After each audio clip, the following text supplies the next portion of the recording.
Bilang pakikiisa sa pangangalaga ng kalikasan, nagsagawa ng mangrove tree planting activity ang iba't ibang ahensya ng pamahalaan at mga boluntaryo sa bayan ng Sopronio, Española, Palawan. Nakiisa sa nasabing aktibidad ang First Palawan Provincial Mobile Force Company, Municipal Environment and Natural Resources Office, Sopronio Española Municipal Police Station, Bureau of Fire Protection, Philippine Marines, at mga volunteer mula sa komunidad. Isinagawa ang pagtatanim ng mga bakawan bilang bahagi ng pagdiriwang ng ika-4 na Synchronized Pista ng Kalikasan.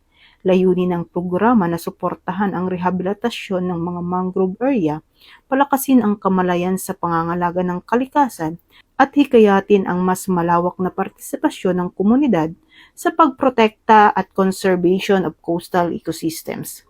Mahalaga ang mga bakawan sa pagpapanatili ng balanse ng kalikasan dahil nagsisilbi itong panangga laban sa pagguho ng baybayin, tahanan ng iba't ibang yamang dagat, at proteksyon laban sa mga epekto ng malalakas na bagyo.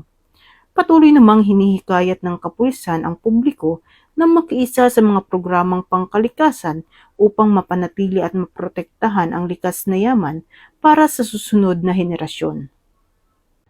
Mula dito sa Campo Crame, ako ang inyong PNN correspondent, Patroluman Dara Palogni. Alagad ng batas, tagataguyod ng balitang pulis. Bagong PNP para sa bagong Pilipinas, serbisyong mabilis, tapat at nararamdaman.